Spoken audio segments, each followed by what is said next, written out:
টুকরো সাদা খাম, আর তাতেই তোলপাড় রাজনীতির মাঠ। তারেক রহমানের চলন্ত গাড়িতে কে, কেন, কি লিখে লাগিয়ে গেল একটি সাদা খাম? 5 দিন পেরিয়ে গেলেও সেই রহস্যের জট খুলতে পারেনি পুলিশ। বিএনপি চেয়ারম্যান তারেক রহমানের গাড়িবহরের মধ্যে ঢুকে এক মোটরসাইকেল চালক তার চলন্ত গাড়িতে টেপ দিয়ে একটি সাদা খাম লাগিয়ে দ্রুত চলে যাওয়ার ঘটনায় এখনও অভিযুক্তকে শনাক্ত করা যায়নি। পুলিশ জানিয়েছে, ঘটনাস্থলের সিসিটিভি ফুটেজ সংগ্রহ করা হলেও তা স্পষ্ট না হওয়ায় মোটরসাইকেল এবং আরোহীর পরিচয় নিশ্চিত করা সম্ভব হচ্ছে না। তবে তদন্ত কার্যক্রম চলমান রয়েছে।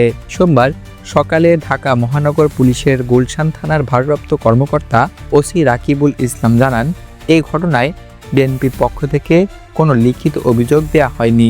তবে মৌখিকভাবে জানানো হলে পুলিশ স্বতঃপ্রণোদিত হয়ে থানায় একটি সাধারণ ডায়েরি অর্থাৎ জিডি করে। তিনি বলেন, ঘটনাস্থলের সিসিটিভি ফুটেজ বিশ্লেষণ করা হচ্ছে, কিন্তু ফুটেজের ভিজুয়াল পরিষ্কার না হওয়ায় মোটরসাইকেল এবং চালককে শনাক্ত করা যাচ্ছে না। তারপর আমরা চেষ্টা চালিয়ে যাচ্ছি।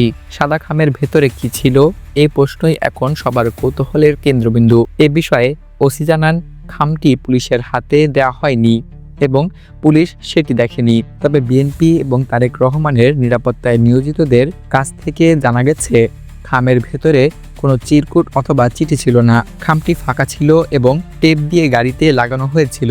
কী উদ্দেশ্যে এমন কাজ করা হয়েছে তা তদন্ত করে দেখা হচ্ছে বলে জানান তিনি। পুলিশ সূত্রে জানা গেছে, গত বুধবার রাত 12:15টার দিকে তারেক রহমান তার কার্যালয় থেকে গাড়িতে করে বাসায় ফেরার সময় গুলশানের 65 নম্বর সড়কে এই ঘটনা ঘটে। ওই সময় তিনি বুলেট প্রুফ গাড়িতে ছিলেন এবং সামনে পেছনে তার নিজস্ব নিরাপত্তা দল মোতায়েন ছিল। এমন পরিস্থিতিতে মোটরসাইকেল চালক কিভাবে গাড়ি বহরের মধ্যে ঢুকে পড়ল, সে বিষয়টিও তদন্তের আওতায় রয়েছে।